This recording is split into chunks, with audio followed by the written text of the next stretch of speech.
Hi guys, it's Karen, also known as Not Fancy Knitter. I'm coming to you from Chicago, where I live with my husband, our 3 kids, and our 2 dogs, Max and Alonzo. This is a knitting podcast where I talk about all the projects I'm working on, things I want to be working on, and things I probably should be working on, but I'm just never going to get to again. So thank you so much for spending time with me. If you'd like to connect somewhere outside of YouTube, I'm also on Instagram and TikTok as Not Fancy Knitter. And there's an email for this podcast that is ayarntale@gmail.com. So I'd love to hear from you. If you leave a comment, I read all the comments. I just don't always respond to everyone because it gets busy around here. And I try not to spend all my time online, although I'm less and less successful at that these days. But I have a bunch of stuff to share with you, so I'm really excited that you decided to stop by. I hope you have a good project to work on, or if you're doing chores or whatnot, this will make it go a little bit faster. So I have one finished object. These are my Family of Slippers by Krista Longpré. It's a free pattern on Ravelry for felted house slippers. I knit these out of 2 skeins of bulky non-superwash yarn that I dyed up myself when I was first messing around with dyeing yarn. And I made up the stripe pattern myself, although I've otherwise followed the pattern exactly as written for the adult size. The pattern comes with all sorts of sizes. There's a stitch count for children and adults, so I think it would pretty much work for anyone. It's super fast to knit. I would say it took me 2 days, a day and a half to knit each sock. And then honestly, the longest portion of the process was waiting for the felted slippers to dry. If you are interested in more information on how I felted them, I did post a quick video showing sort of the process as I did it. It was not pretty. I had no idea what I was doing. I mean, the pattern provides instructions, but basically it's like throw it in the washer and take it out when it's small enough. So that's kind of what I did. I put it in my washer on hot, and I intended to check it every 5 minutes, but then I got distracted, shocker, and ended up leaving them in there on hot for half an hour. And then I freaked out and was like, oh no. And my front load washer wouldn't open because it was midway through the cycle and the door locks. So I Googled it, as you do, and figured out that if you turn off the machine and turn it back on and put it to a no spin cycle, it'll kind of drain everything out for a minute and you'll be able to open the door.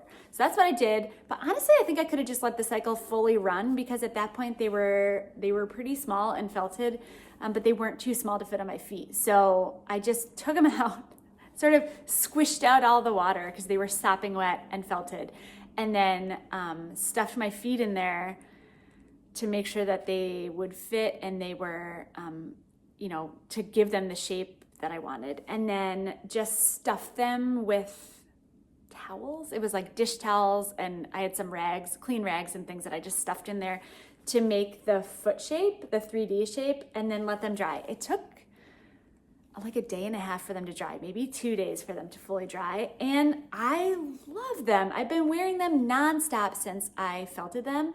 So they look kind of beat up. I mean, they look better in the video that I did. A lot of people talked about whether I should put something non-slip on the sole. That's a great idea, but I'm super lazy, so I don't know if I'm gonna sew on. I mean, I've seen in Joann's or in Michael's, you can buy those kind of soles to make, I don't even know what you call them. They're like soles for things like this that you can just sew on with a whip stitch on the bottom, but I'm pretty lazy, and I actually like that they're not very hard. They're just like really soft slippers. They're not that slippery. I mean, I have a bunch of hardwood floors in here, and I haven't fallen down yet. So I think it's okay. One person recommended putting sort of hot glue dots on the bottom, or even puffy paint, just to give it some traction. I don't know. I mean, if it becomes an issue and they get just sort of too slippery to deal with, I'll figure out what to do. But for right now, I'm just gonna leave them like this. This is the first time I've taken them off my feet, unless I'm sleeping or in the shower or something. So this is a definite win. I would make them again for sure. My daughter has already requested one in her size. So I don't know. I'm straight up out of non-superwash yarn, so I'd have to buy yarn for the project. So I don't know. I got a lot of other things on my plate So I'm probably not going to get to that for a little bit, but I would highly recommend this if you haven't tried it yourself. It's kind of fun just to see how the felting is going to go. I'm going to put them back on because my feet are cold. Hang on. I'll put in a picture of what they look like because I cannot get my foot up there. I just spent the last like 2 minutes trying to get my foot up high enough to show in the camera, and I'm in front of my front window, and I'm pretty sure my neighbors think I'm crazy. So we're just gonna leave it at that, but that is the Felted House Slippers by Longpré, and I'm really pleased with how they worked out. Okay, so the house slippers are my only finished objects, so what I have next are all works in progress. First, I am knitting the Hanstholm sweater for my husband. It's by PetiteKnit. The Hanstholm is a top-down raglan that's it's pretty plain. It's just stockinette because I just really wanted a basic crew neck for my husband. I've never made him a sweater before, so hopefully he likes it. This is where I was last time, and of course it's curling up, so it doesn't look that impressive, but I have split for sleeves since I saw you last. This looks so tiny on camera. I swear I worked on this forever. I'm knitting it on a size 3 needle, so it just takes forever. And I'm knitting the medium, but since my gauge is much looser than the pattern recommends, it should come out to a size that will fit my husband, I hope. I have tested the gauge repeatedly throughout up to this point, and it seems to be holding at 19 stitches per 4 inches, sometimes 19 and a half, but either of those measurements will give me a sweater that will fit my husband. So hopefully, cross your fingers that this works out. I'm knitting this out of Rowan Felted Tweed in the colorway Treacle. It is tweed, so it's this dark brown with a sort of blue and rust and gray flecks in it. It's really pretty. I don't know that it's quite showing up on camera, but so far so good. You start at the neck and knit the collar, and then I've completed the raglan increases, and I just split for sleeves. You can see I have just the tiniest amount past the sleeve. So I put my sleeves on waste yarn, and I want to make sure it doesn't come off the needles. Ooh, it almost is. Okay, I should really get some needle stoppers, but I just haven't yet. Okay, let's get this in there. Okay. I really like this. Like I said, I'm knitting this continentally. This is my first start to finish continental project, or at least continental sweater, and it's really relaxing. I mean, at this point, I'm just knitting round and round in stockinette on the body, and it's a good sort of mindless project, and I'm making a fair amount of progress, which is nice. I guess in my mind, part of the reason that I didn't knit my husband a sweater to begin with is that I just thought it would take forever because it's just a larger size and there's just a lot of knitting that goes into making an adult sweater, and I wasn't sure if he would like it. I haven't told him that I'm making it for him yet. Once I get a little bit more past the armholes, I'm gonna have to have him try it on. So I guess then at that point the cat will be out of the bag. But his birthday is in May, so maybe I can finish it up and give it to him for his birthday. That'd be pretty exciting. And I think I could do that. I'm a slow knitter, but that still gives me a couple of months. So that's my new plan. So this is the Hanstholm. So far, I really like how it's going. And I think it's gonna work out to be a really nice basic. And hopefully it'll be something that he'll like. Okay, I am a little bit worried that I'm gonna be short on yarn. I mean, I'm well within the range of yarn yardage that was recommended in the pattern, so hopefully it'll be fine. But I am almost done with my second ball of Rowan Felted Tweed, and I bought 8, which to me is like, I'm 2 balls in and I just split for sleeves. Yikes. I mean, I don't know. I'm gonna see how much yarn I have left when I get to the end of the body. And I mean, this is not an unusual colorway. I'm pretty sure I could pick up another ball if I really needed to. So it's not a disaster. It's just like in the back of my mind, I hate yarn chicken. So I don't know. We'll see. I mean, how much yarn do you need to knit sleeves? I mean, long sleeve adult sleeves? That's a lot. You're gonna need at least 2 balls, or 3 or 4, I don't know. We'll see. I'll keep you posted. Hopefully it won't turn into a situation. Okay, so that's the Hanstholm by PetiteKnit. So far so good. My next work in progress is a sweater for my daughter. So I am knitting, I cast on the Dot sweater by Knitting for Olive. It is a top-down raglan pullover, all over color work. I'll put up a photo here so you can see what the sweater is supposed to look like.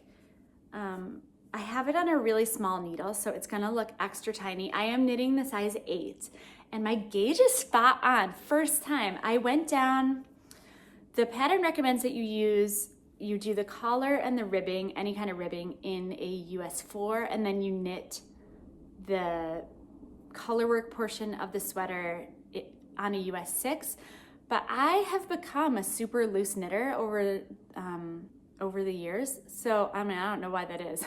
Maybe I've chilled out.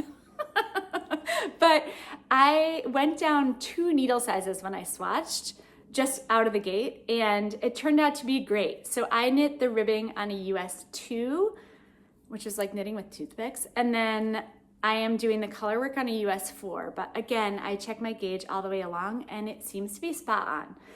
So I'm happy with that. I love how the color work is working out. So I know we talked about it last time, but I am knitting this sweater out of, I'm gonna set this down so I can show you the yarn. The main color is a fingering and a mohair held double. So the fingering is dyed up by Creo, which is a dyer that's local to me. It's one of my favorites. This colorway is called Party Powder, and it's just a really neutrally creamy color with these bright speckles in it. And I was worried because some of the speckles do not match the color palette of the dots. I mean, there's like orange in there and blue along with the pink. And I just was like, I don't know, it might look bad. But I thought I would give it a try. And I'm holding it double with an undyed mohair that was left over from some yarn that I bought from Wool to Dye For, just things that I was planning on dyeing up. But I do have some undyed left, so I've been holding that double. This is a lace weight. I don't remember if there's silk in there. I think there is a little bit. I don't know, I'd have to look it up. But it's really soft and squishy and fuzzy. And that is my main color, these two together. And I have to say, I like the way that the speckles are just really, they're there, but there's not a lot going on. Like the most, I'd say, you can see that blue speckle there and things like that. But basically it reads like a neutral with a little bit of something. So my daughter really likes it. She loves the color in the main color and the dots. So I knit, there's this big, long folded over collar, and you're supposed to cast on and you knit the ribbing super long, and then you're supposed to sort of carry on with the body and sew it down at the end. But I really struggle with finishing my knits. By the time I get to the end of the project, I never want to see it again in my whole life. And so the idea of even weaving in ends and sewing things down and like doing all the things to make your knits look nice and neat and professional and finished is always a struggle for me. So I just sewed it down as I went. I borrowed the technique that I learned from PetiteKnit in some of her other sweaters. And when I finished knitting the ribbing, so it was twice this length, I knit it together with my cast on edge all the way around. You just have to make sure that you've lined up your column of stitches so that you're not sewing it together crooked. But basically it is slow and tedious, but it's really pretty. I mean, you can't see it, and I think it looks really finished. And then it's a little gift to future Karen because now I won't have to sew it down at the end. So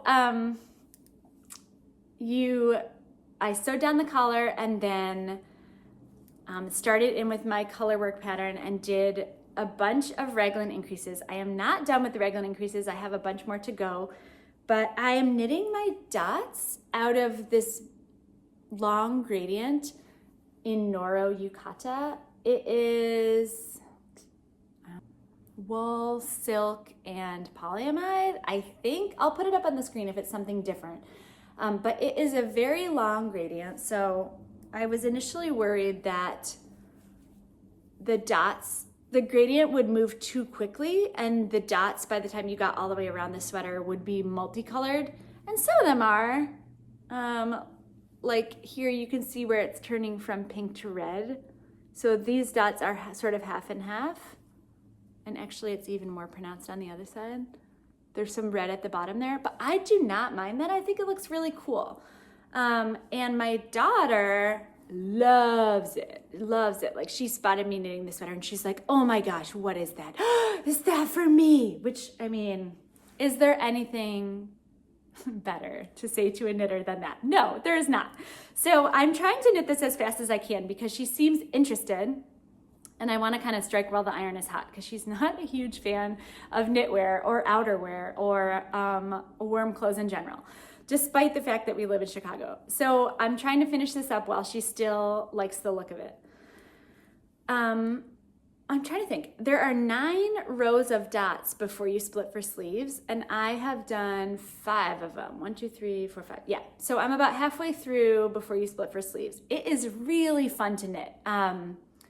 I've been holding, when I knit all of her color work, I've been holding the main color in my right hand and the contrast color in my left hand, and you just kind of go. The raglan pattern is really easy to remember, and the color work chart is just so repetitive that I don't even most times have to look at the pattern, which is great because there's a lot of kind of balls in the air here when I do 2-color color work, and I just have a hard time managing one more thing. So I'm glad that I can kind of put the pattern to the side, and it seems to be going well. It's also really, really easy to see when you made a mistake because, I mean, the dots don't line up. So it's actually, if you're new to all over color work, I mean, I wouldn't say it's like a good first project, but if you've done a little bit of color work and you just need something, you want to try your hand at something that's a little bit more extensive, this is a good one because when you're off track,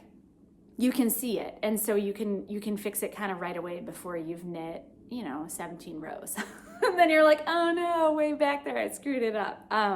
Especially because it's mohair, it's hard to rip out mohair. So this makes it easier to be successful. So this I'm really pleased with. I will keep you posted on how it goes. I'm gonna really try to work away on this so that she can get to it while she's interested. The one thing that still I'm worried about a little bit with this gradient is my sleeves are not gonna match up. In the pattern photos, since the dots were done with scraps, you can kind of match up, keep some yarn to the side and do your sleeve dots in a similar type of color scheme so that they match. My sleeve dots are definitely going to be different. I mean, even if I cut my Noro so that I'm in the same portion of the gradient when I start the sleeves, it's not going to be the same for both sleeves. And also, the circumference is a lot smaller, so the gradient will last for longer. I mean, like, this red portion of the gradient is basically 2 rows of dots, but on the sleeves, it'll probably be 4 or 5, just because you don't have to go around as far. So, I mean, I hope I don't care about that. My daughter certainly won't care. Like, she's not picky, and honestly, the wilder it is, the more she seems to like it. So I guess I should just let it go at that. But I hope it doesn't bother me. I don't know.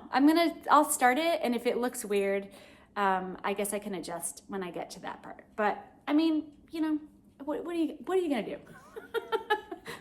There's limits to the things I can accomplish. So I'll see how that goes. This is the dot sweater. So far, so good. Okay, my next project was an impulse purchase at Joann's when I went in there to get a replacement needle. And it is not at all exciting, but it is kind of cool. I am knitting the Farmhouse Dishtowels by Purl Soho. I'll put up a pattern here. I went in Joann's and I passed a whole row of cotton yarn, and I've never knit with 100% cotton yarn before, and I've actually heard really bad things about it. You know, like there's no stretch, it's hard on your hands, it's splitty, it's annoying, but was I swayed by that? No, I wasn't. It was on sale and I was like, $4 for a whole skein of yarn. Like, yes, I'm buying that. So I bought 2 skeins of the cream, which I think is just called cream, and then 1 skein of this rose colored. And the colorway is something rose or rose something, I'm not sure. I'll put it up on the screen because I don't even remember the name of the yarn itself. It's like KC Knitting Crochet something something. But it's stacked in Joann's. It's like just your basic cotton yarn, 100% cotton. So I found a pattern. All of Purl Soho's patterns are free. So this is for the Farmhouse Dishtowels. There's this tiny bit of color work at the bottom, but that's all done now. And then I'm just gonna knit down with the cream until I get to the other end, and then there is 1 more stripe at the other end. I think it's just the larger stripe. Or maybe it's a smaller strip. I don't know. Anyway, there's a little bit of color work at the other end, and then you knit a little I-cord loop in case you want to hang it. I don't know if I'm going to put that on there because I don't have anywhere to hang dish towels. I just put them on the handle to my oven, and you don't need a loop for that. But this is it. It is cool. It's a slip stitch pattern, so it's mosaic knitting. You don't have to carry any strands behind, and it was very easy. The slip stitch pattern in the cream is just a 2-row repeat. So you're either doing one or the other. It's really easy.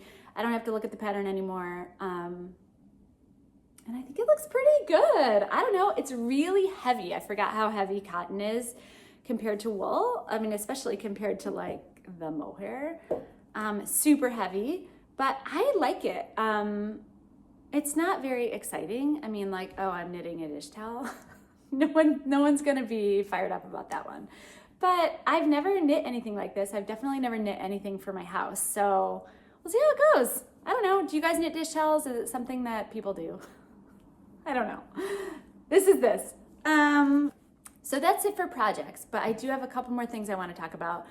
First of all, I was scrolling around on the internet, I think it was on Instagram, and I came across the page for YarnCon. Are you familiar with this? I was shocked because it turns out there is a fiber festival happening in my neighborhood in a month. I mean, I can literally walk there, so I am obligated to go, obviously. It looks like there are 2 days of classes, which is during the week, and then 2 days of a marketplace. So I live super close to the marketplace, and I'll definitely swing by. It's a Saturday or a Sunday, or maybe both days.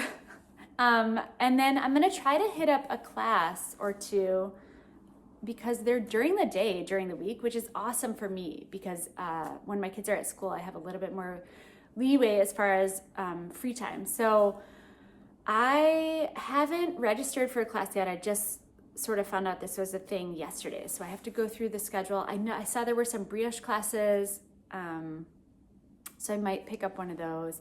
But I don't know, have you ever been to YarnCon? Have you heard of it? Do you know what it is? Is it worth it? Are you going? If you live in Chicago or in the Midwest and you are going, please, please, please let me know. I'm gonna have to go to this by myself. Because my husband works and he's not really a yarn guy. I mean, he's like supportive, but what's he gonna do at a fiber festival? Nothing. So I don't know. If you're going, let me know and maybe we can meet up because I'm a little bit freaked out about the flying solo portion of it. But it is, I mean, the marketplace, I can walk. It is so close. So I mean, I have to check it out. So that is happening. It's the end of March, beginning of April. I'll put the dates up. And if you know more about it, or if there are classes that you're taking or classes that you want to take, let me know. Maybe we can get in the same class. That'll be fun. I heard that there is a keynote speech by the Drunk Knitter, who I mean, I love her lives. I always pop on. It's Friday night though, which is kind of a rough one for me. So I don't know if I'll be able to make it to the keynote. unless I can get a babysitter. Maybe, I don't know. I got to work that out, but I'll definitely be doing classes and a little bit of the marketplace here or there. So that is exciting. It'll be my first fiber festival. I had some sick kids home, but they're all back to school now. So everything's back to its normal schedule. It's supposed to be a blizzard today. I mean, literally they said we were going to get 8 inches of snow. I'm looking out the window, but it is almost noon here and there's not even a flurry. So maybe that was just a big bus for nothing. My kids were like, we're gonna get a snow day on Friday today. But not so much. I mean, I don't even know if it's cold enough to snow. It looks like it might rain. I don't know. That was kind of a welcome to Chicago weather, right? It's like everybody gets hyped up and then it's like, oh, nothing. And then when you think it's gonna be 40 degrees, there's like 3 feet of snow. So you never know what you're gonna get here. So we are going away for spring break. I'm gonna have to figure out what to pack clothes-wise and yarn-wise. So that'll be fun. Maybe I'll do a quick video looking at some of the summer knits that I've got. I know I finished up that ranunculus at the end of the season and didn't get to wear too much, so that'll definitely go in the bag. But I'm not sure which project to bring. I only was gonna bring one because we're going with friends, so I'm probably not going to be sitting around knitting. I don't know. I always feel weird about that. Like, is it rude to sit around with my knitting? I have some close friends that they know what they're getting in for. and I don't mind knitting in front of them, but sometimes it feels weird. So I'll have to feel that out and see if that's something that is good to do, or maybe I should just leave it in my bag. So I am pretty much just going to bring a project for the plane for sure. So normally I would just pack the Hanstholm because it's all over stockinette and there's nothing tricky about it anymore. I'm just knitting around and around in the body, so I don't have to worry about picking up stitches, or I don't need stitch markers or tapestry needles or any kind of weird notions. But it's wool. I mean, do I really want to knit on a wool sweater in a warm climate? Not really. I mean, I know I should just cast on socks and call it a day, but like, socks aren't very interesting. I don't know. I have a hard time getting excited about socks. I really want to bring my daughter's sweater, but I'm definitely not packing 3 different skeins of yarn, a giant thing of Nora mohair, and like all over color work. That's just too much. Especially if I'm going to try to knit socially. Like, that's something I have to pay attention to. So I'm just going to have to put that on the back burner while we're away. I don't know. Maybe I should cast on something new. This is where I get myself in trouble. I'm like, ooh, maybe I should cast on a summer top and get it to a point where I can knit mindlessly, which basically would mean that I would have to go bananas to split for sleeves before we leave for our trip. I'm not going to do that. Don't do that. Don't do that. Why do I do that? So I'm not going to do that, but that would have been great if I would have thought about that.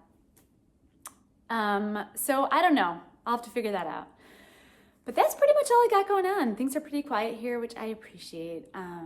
I do like just easy days. So I'm hoping wherever you are, things are going well, your knitting is treating you well. And if it's not, that's okay. It's just yarn. You can always rip it out. And actually, to that end, there's one more thing I wanted to talk about. I was thinking that it's probably time to do another knit along. And when I was thinking about the types of things that I'd want to do, one of the things that I really love about this channel and about knitters in general is that, we can sort of support each other when things are scary or different or new. And so I thought it would be fun to do a cal around that idea.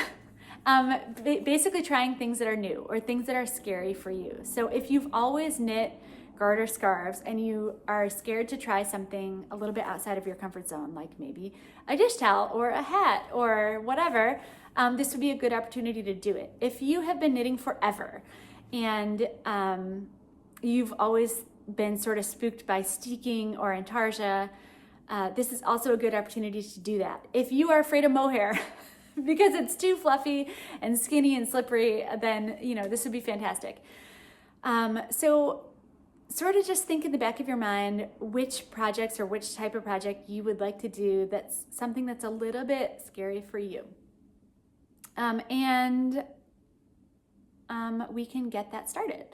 I'm not sure timing wise. I probably would want to wait until after we get back. So maybe April, like end of April, just something to have in the back of your mind, things that you might want to get going down the pipe. That's all I've got going on. So I'm going to sign off here. I'm trying to do more frequent videos, so they end up being a little bit shorter, but what are you going to do? I can only knit so fast. I wish I were faster. Thank you so much for spending time with me. I love to hear from you in the comments.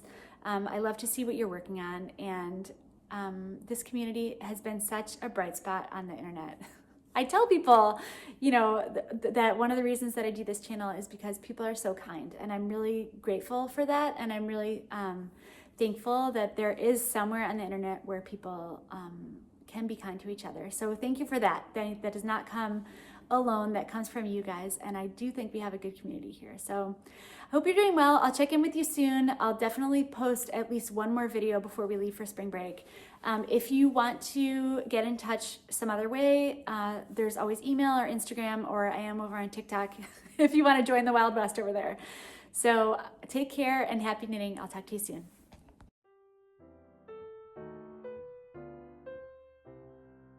Can't get my foot up here. That does not look good. Okay, never mind.